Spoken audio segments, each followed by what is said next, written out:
Hello and welcome to the Inventorpreneur series. Inventorpreneur captures stories about inventors and those who are indirectly involved in taking the research product to the marketplace, especially essentially those who play an important role in the innovation ecosystem. Here, I indulge in conversation with faculty members, patent professionals, and commercialization experts, and others in the entire supply chain.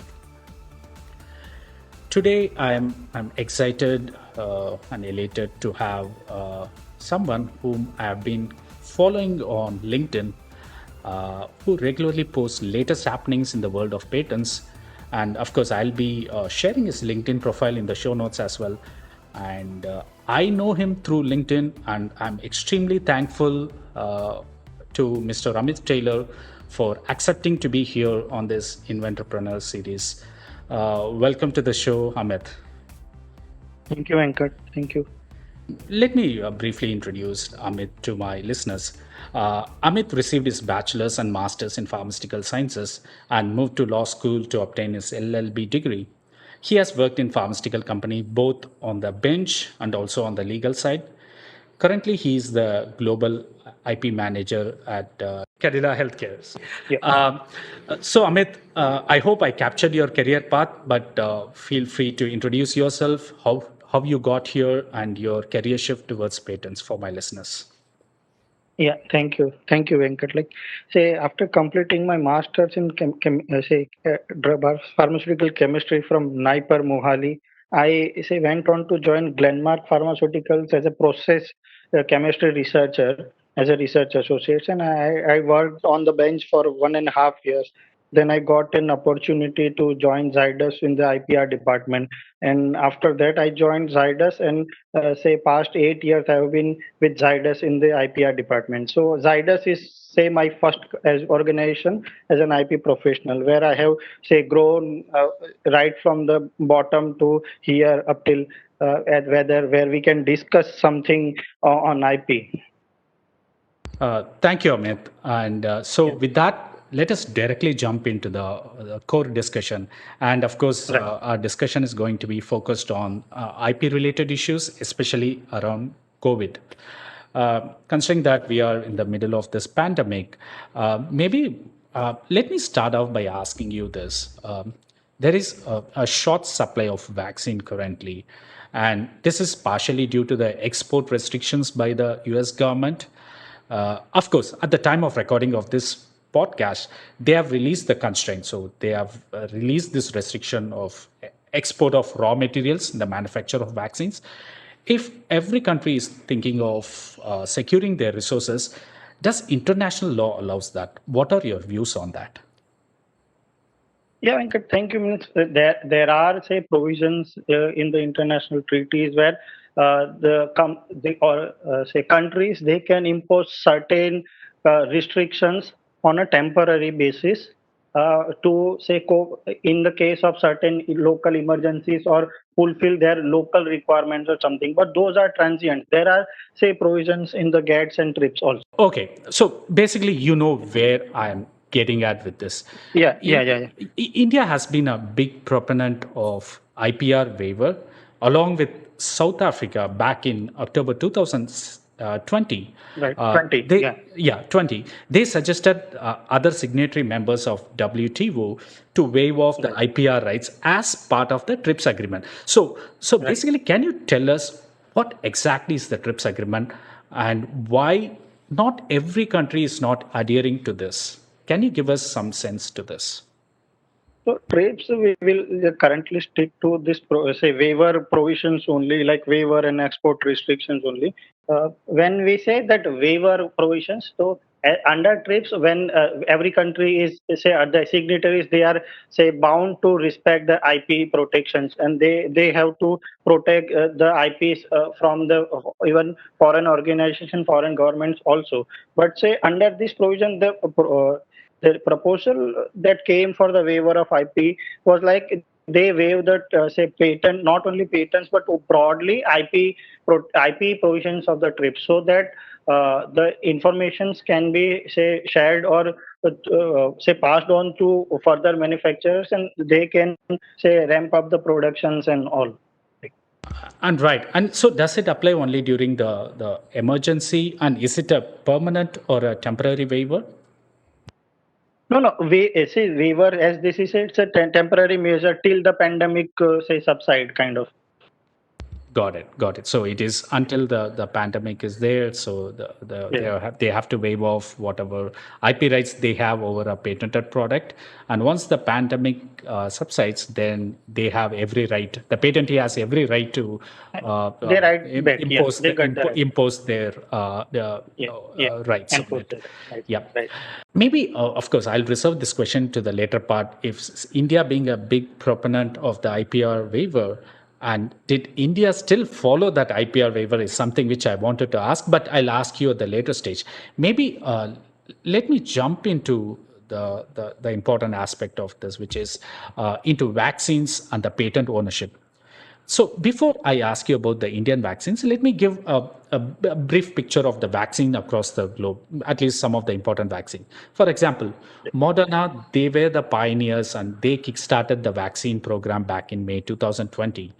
And they also acknowledged of receiving money from the US government in the development of vaccine.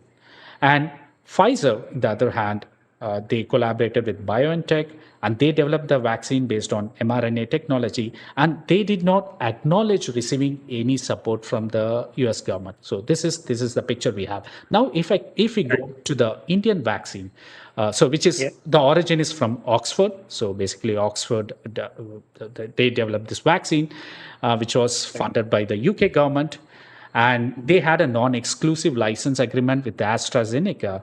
And AstraZeneca then partnered with the Serum Institute of India for the supply of vaccine, not only to the Indian government, but also to some of the low and middle income countries. So my question is, so I believe this is approved only for emergency use, right? Right. Right. And so can you talk us through the agreement, what you know of this agreement, or if you have access to this agreement, what does this agreement says between the Serum Institute of India and the AstraZeneca? Yeah, I mean, those agreement details are not in public, at least not in my knowledge. But say Serum, they got that technology, ready technology from Oxford, or sorry, Astra, Right. and they are just They are manufacturing whatever the say know-how they have received. They are only say sort of using Serum's facility to manufacture vaccine. So basically, they have shared the know-how of this vaccine production. Can Exactly. you, yeah? So can you give us somewhat? Can you deep dive into what do you mean by know-how of vaccine development, just for the sake of my listeners? Yeah, when we will not stick to basically vaccine development because that won't be say my core area. But if overall we say know-how, say like you have that product, but how to make that product. Know-how is just how to make that product. Like you say we are talking of vaccine. So vaccine you may get the sequence of polypeptides or amino acid or say nucleic acid or whatever platform they are let's say developing. So you have that sequence from somewhere like from patent or from publication, but how to make that say product, you Yeah. need you need to translate those into some technologies like this size reactor, this size this quantity of raw material, this many hours of say churning and turning. So those are small say technology that is those are called know-hows. Like even if you I say love this is the vaccine patent, love can you make that patent. So so what the vaccine, so the gap between those say knowledge and how to make that knowledge into a product, that is know-how, and that is more crucial and more important in this sector. Okay, I'm going to go slightly parallel in this topic. So, since you discussed in detail about the know how, since you have also experience in handling some of the regulatory aspects of small molecules, how do you compare, let's say, know how of generics versus biosimilars? Because vaccine fall under, if I may call it so, it's a biologic. So, Yeah. whereas a small molecule, so there should be some difference in the regulatory approval process of these, right? Because know-how of small molecule may not be as tricky as know-how of vaccine development, correct? Yeah, but I would say sorry, like I am not on the regulatory side, so I may not be able to clearly picture out like what are the exact regulatory requirements. With that, maybe I'll jump to the other vaccine, which is the Covaxin, which is uh, manufactured or which is mass produced by Bharat Biotech. And interestingly, recently they have increased the pricing of the Covaxin, and it is known that ICMR is co-owned the Covaxin, and I presume that this is a publicly funded program, correct? If that is so, Yeah. can you tell us about the kind of agreement between ICMR and Bharat Biotech? Yeah, means recently only the ICMR has said some press release like they are willing to share the know-how to produce the vaccine that is Covaxin with any company who wish to get the license and start manufacturing. They have now declared that their agreement with biotech is not an close-ended and open-ended. That is not an so it's a non-exclusive kind of agreement with them.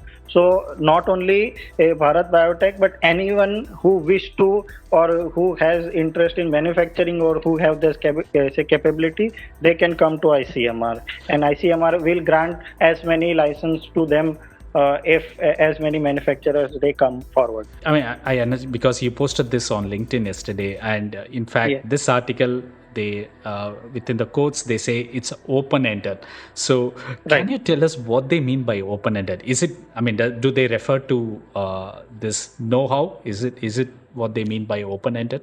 No, no. What I understood by open-ended is like they are free to share that know-how to any other company. Like so, their agreement with Bharat is not exclusive. That is what I could understand out of that. Like that's a non-exclusive license, and they can give so those licenses to others also.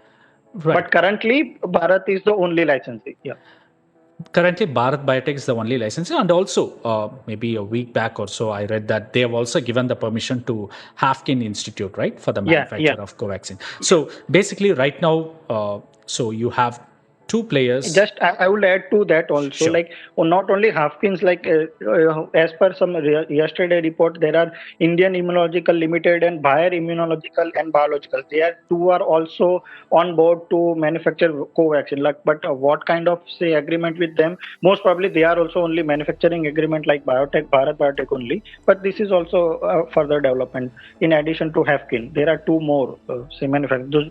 These both are all Hafkin, and the other two are also the PSUs only. What do you think is the biggest outcome of this when multiple players have joined hands with ICMR to mass produce a Covaxin? What do you think would be the significant outcome of this? Significant outcome would I would say like with least hindrance and resistance, you can increase manufacturing and say make more doses available. Okay, and also since now they have mentioned this agreement or this as open ended, do they refer to as a IPR waiver? Can we safely assume that is it an IPR waiver, or still they have a license over this, or they hold the IP rights? No, no, I won't say it as an IPR waiver because they are giving to voluntary license. It's not like oh, it's now open. Say it's an open shot and anyone can take it. So it's not like that. So what I understood out of it is they still hold the say rights, but they are willing to license it to anyone who say who wish to get it licensed. So Okay.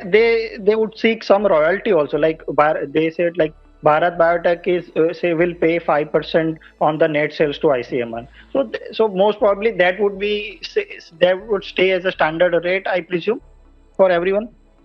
Okay. And maybe I would like to address that question which I raised in the first couple of questions. Basically, uh, India has been the big proponent of the IPR waiver, which they expected other WTO Right. signatories to adhere to. And now ICMR still holds the IP rights for Covaxin. Uh, Right. your comments on that? I mean, holding IP rights, I would say, but still they are willing to say license it to others.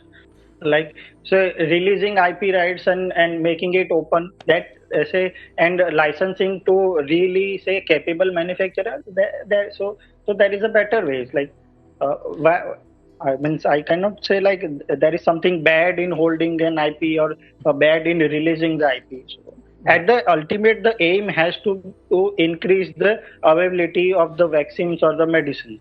My point was, what if ICMR, if they have released the IP rights, maybe they can signal to the entire world that saying that Right, India right, walks the talk by saying that we don't hold on to the IP rights. We are an open right. market. Anybody can use this know-how and Yeah. benefit the society. That's basically the point I was Yeah, getting at. so I say I would say simplify this scenario all of it. Say you have a certain area or say in in Mumbai or something on a region. So you have one product and you have one distributor for this area.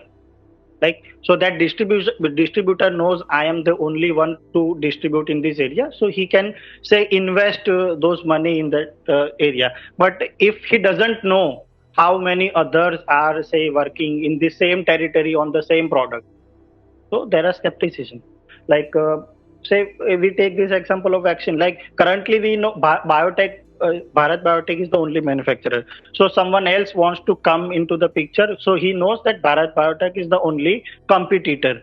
So he grabs the market. He say evaluates the potential, and if he thinks there is so he makes a business case, someone would come up for a license. So say two, three, or four licenses are say granted. So when the fifth one comes, he knows what are the number of doses coming into the market from those four players.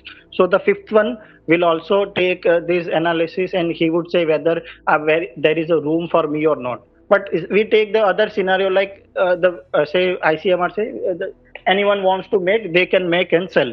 Now, so the one who is developing or who is taking up the manufacturing, he doesn't know how many more others are manufacturing the same dose. When I would hit the market, what would be the market share, or what the market would be available to me? So these are the two scenarios. Like Okay, with that, maybe let us switch gears and talk about some of the emergency use provision in the Patents Act that can be leveraged during this crisis, especially during the COVID times. So maybe I'll take a step back and list out some of the provisions from the Indian Patents Act. Especially, there is a provision which is a compulsory license under Section 84, and there is also a compulsory license under Section 92. Maybe I'll list out the difference between 84 and 92. Feel free to jump in if I'm not conveying the way it is. And also there is Section 100, which provides the power of the central government to use invention for the purposes of the government. So what exactly is a compulsory license? So can you address it to the listeners? yeah, what till date we are discussing, like the Astra giving to say Serum, and this ICMR giving to Bharat Biotech. These are all licenses, but they are voluntary licenses, being two parties entering into the license on their own. Two Okay. companies, no government is involved, no government machinery is involved. Okay. Compulsory licensing is just forceful licensing only.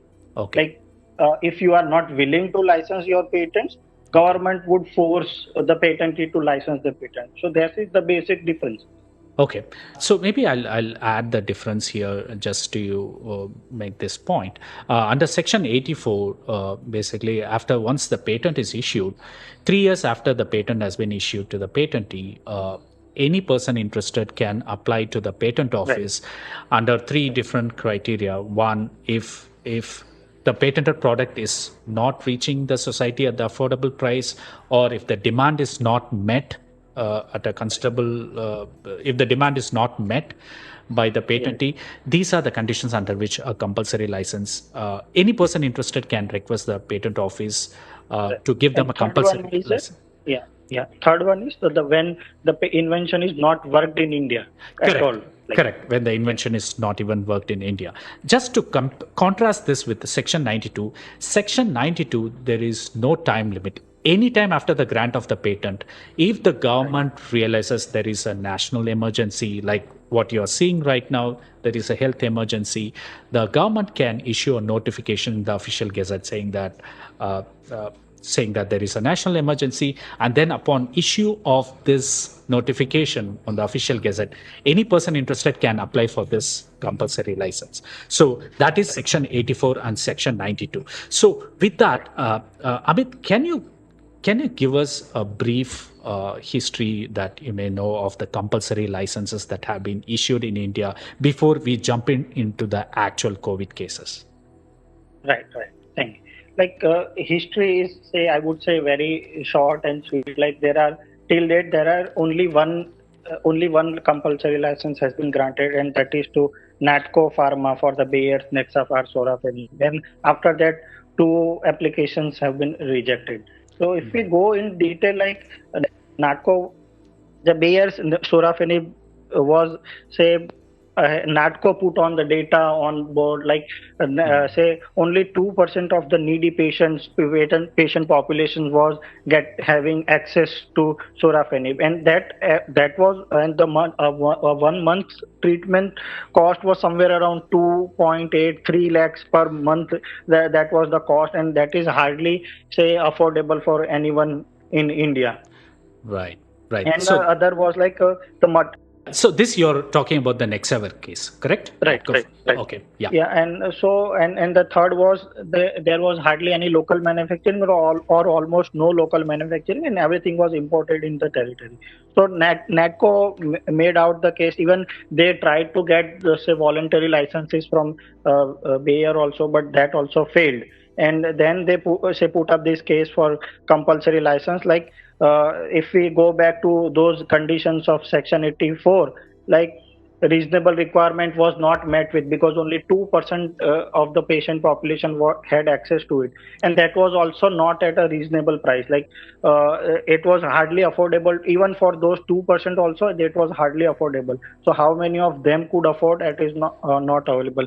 And it was also not worked in India. It was being imported from outside, like from their home country, and on those basis they were successful in getting the license. And the other part of it also, they also had the necessary manufacturing capacity for that, and their price was say significantly lower. Like their per month cost was like 8,500 or 9,000 per month, compared to the nearly 3 lakh per month for Bayer. So on those aspects, he got say he was successful in getting the compulsory license for Bayer Nexavar. And one point was also not said to be noted, like it was not like a free meal also. So Natco had settled at a 6% royalty rate, and they had to pay at 6% of the net sales to Bayer. Yeah. But this was under Section 84, wherein they waited for at least 3 years,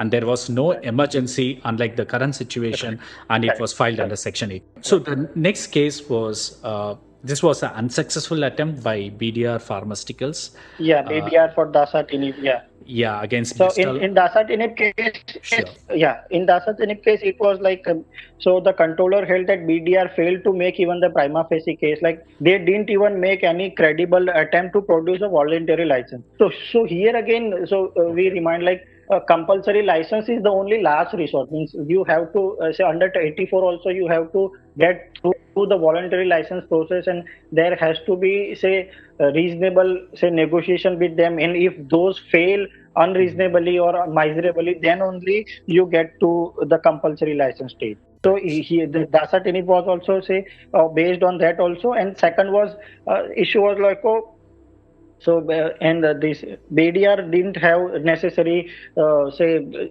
approvals also, and they didn't have the ability to work the invention. Like they were not ready with the product. Even if say license is granted, they were not say immediately ready to produce and sell. So on those two aspects also, say the Dasatinib application was rejected.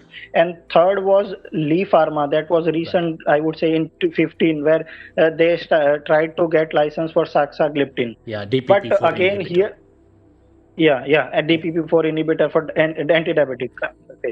Right. Here also they failed the controller held that they failed for to get a voluntary negotiation. But yeah, they said like they wanted to get into the negotiation, but the patent owner did not provide any response. And but those arguments were say, refused by the patent office. And in that says like they failed to make up any case like a reasonable requirement of public will with respect to what was that for with saxagliptin, and also they failed to demonstrate like comparative requirement of saxagliptin against other DPP-4 inhibitors. Means it was not the only gliptins or the DPP-4 in the market. There were other gliptins were also available in the market, and in the same price bracket. So there was not like there is a dire need for that molecule in the market, and patients don't have any other alternative.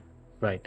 The other point was also they also failed to show where the exact number of patients that are prescribed in saxagliptin, and whether they are being available to obtain the medication or not, and whether it is reasonably available. So on those ground only they said like it doesn't make even a prima facie case, and that was also refused.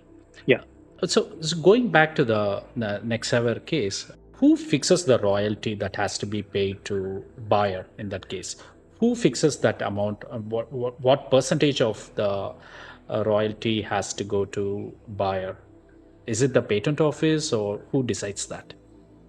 Yeah, I mean, there is a entire, say, process between described in the patent, like there has to be, say, to and fro between the, say, patent owner and the license, say, license applicant. But generally, say, as per the law, it has to be through mutual negotiations. Only when the parties cannot come to a negotiation, then the controller gets into the detail. They have to negotiate their terms between them only.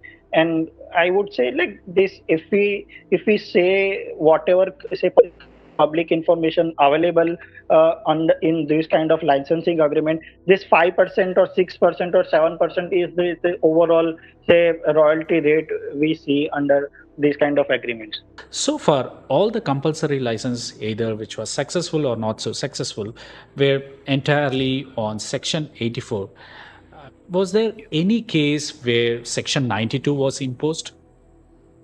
No, not in my knowledge. Not to your knowledge. Okay, great. And also, Section 84 and be it 92 also mentions that any person interested can file for the compulsory license. Right. Who are these any person interested? Can you clarify that? Great question. Person interested means who has those say capabilities and say to manufacture the product and make it available to market. You and me cannot simply go and say these all conditions are met, like all conditions of say Section 84 or 92 are met, give me the license. That way anybody cannot get those license. Interested person means say for in this scenario, pharmaceutical company having manufacturing capability, they have developed the product in invention, they have the regulatory approvals. Now patent or the IP right is the only backing, only holding. Like if you get the license, they on the next day they will start manufacturing or say selling the product in the market. Those are say considered to be a person interested, like in this context. Let us move to the situation in hand, which is the COVID pandemic. So there is a huge demand for remdesivir. And can you walk us through, or can you tell us why compulsory license has not been issued so far? So that is what I'm like. Compulsory license is issued when someone applies for a license. The question we should ask ourselves like why someone has not applied for a compulsory license, because government cannot grant say suo motu. There has to be some applicant, like we have in this case. Like, but NATCO is applying for compulsory. But why don't they? I mean, I'm pretty sure they could have issued a notification under Section 92, right? The government can issue a notification of national emergency. But those are policy decisions only. Like those are say we cannot say like why government is not issuing and why. Your question on one hand they are say apply say we wanting the IP waiver, and on other hand they are not issuing these notification. Precisely. Probably, I say, yeah. We can only guess. Like they may want first West to commit something on waiver, and then only they would proceed. But there is just my own personal speculation. Like I cannot say guarantee why they are not issuing this license. Sorry, notification for Okay, emergency. but this is a right time and the right situation to issue a notification, correct? I'm just asking about the. I'm not asking you to comment on the policy Right. policy decision, but maybe the situation is ripe to give a compulsory license, correct? Yeah, but I mean, again, I'm also telling you, like, there are no say players coming out for saying, because someone has to represent to the government and minister, like we are facing say difficult. We have the manufacturing capacity and all, but we this is the hurdle. Like if we go through 84 route, we would take say 5, 6, 8 months or 10 months. We don't know. You issue the notification so we can immediately get the licenses. Something has to be there. Like what would government do? They say they issue a notification, and for 5 months nobody comes up for a say voluntary license, say compulsory license application, and they has to be like kind of embarrassment for the government. Like on one hand they waive the IP, and other hand nobody is there to manufacture and come up to manufacture. Okay, and recently, where Natco Pharma has applied for compulsory license for baricitinib, because a recent Lancet article has shown that baricitinib in combination with remdesivir has shown superior efficacy for COVID-19 treatment. So, can you throw us some light on this compulsory license application? Yeah, means we won't to say talk on much on this because it's just an application and it has to be adjudicated. But if we go to the Patent Act and the legal provisions and like so, as you said, if the central government is satisfied there is an extreme emergency and all, they have to first issue a gazette notification. Means the starting point or the ignition point for a license or compulsory license under section 92 is the government notification, and after that notification the central government won't issue any compulsory license. It's the controller who has to issue the license on an application after the notification. Correct. Yeah. So there has to be a notification and there has to be an application to the controller after that notification.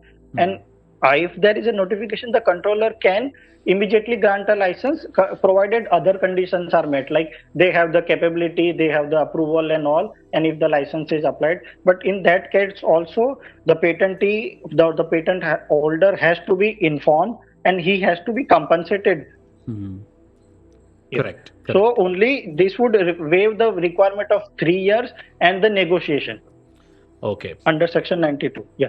So all the licenses, whatever license, which is a voluntary license for Serum Institute of India from AstraZeneca, all these are temporary licenses, right? Until the pandemic ends, until the time of the pandemic, correct? No, I can't comment on the Serum and all licenses because those are say before that thing. Like they may have a say longer licenses deal also. Okay. Yeah. I see. Okay.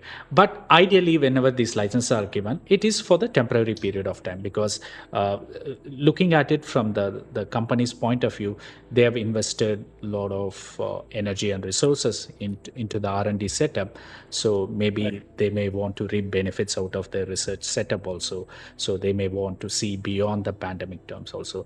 But considering the pandemic, which is understandable that these are some of the voluntary licenses. And also there is another aspect to compulsory licensing, which I'm sure I've not seen many cases where there is a termination of compulsory license happening, correct? So usually there is a compulsory license issued to a licensee, and then there could come a situation where if the licensee is not able to, or if the demand for the compulsory license has ended, then the patentee can go back and ask for the termination of compulsory license, correct? Have you come across any situation like this? Because it is there in the patent side. We are telling, like there is only one compulsory license till date for Bayer Natco, and they are say working the invention. So there is no real life say case on this issue. Okay, got it. Amit, so let me follow up with a case scenario. Assume that a compulsory license has been issued to a licensee. Uh, what are the things, what is expected of the licensor and the licensee? What are the conditions they have to meet? Yeah, like licensor, they have granted the license, so there hardly anything on their side to say comply further. But say the one who gets the license under compulsory license provision, so means by the license is granted, they have they have to be have proved their manufacturing capabilities, the regulatory approvals and all. They are say good to go in the market. But say after the compulsory license is granted, the licensee cannot say sit on that license. He has to work the product, he has to manufacture it, and he has to make the product available at the say cheapest possible rate to the public. So that is also one of the provisions in the act. Like controller has to say make sure that the invention is available at the cheapest rate, cheapest possible rate in the market. And the say even if say the licensee, he is also not working to the say high fullest of his capacity, or he is not making efforts to increase the production capacity to make the say license worth. Like in those are the scenarios on those ground. Like someone including the patent, they can even challenge the license and they can get it cancelled on those aspects also. Like so if the patentee was not working, even the say licensee is also not working to the fullest, and he is only using it to kind of a commercial benefit. Like he is also making it scarcity of the product, and kind of those kind of provisions. Those are also there in the act. So just only getting a license is not the end of this thing. They have to work it to the fullest possible extent. Yeah, and Yeah. unfortunately, as you mentioned, there was only one successful case scenario of Right. Nexavar to discuss. So I sincerely Right. hope that the recent application by NATCO gets issued so we can closely watch this situation, see how it materializes. Sorry, like we are also eager, like how the things get unfold, because it's so far, so things are getting say changing. Like while we are discussing, there is somewhere somebody maybe saying something, or some news article is published, or say some press release, and the scenario changes. Like so in the past 2 3 days only, we have seen like so many developments, and say things getting moving faster. So let's see how this also works out, how this will play. Because I just heard like from somewhere, like patentee, they have approached the patentee for a voluntary license. Even we came this know, like they have already launched baricitinib, even without waiting for the outcome of their application. So those things move fast. Like let's see how it unfolds. Fingers crossed on that. Yeah, yeah. Yeah. Uh, with that, thank you so much, Amit.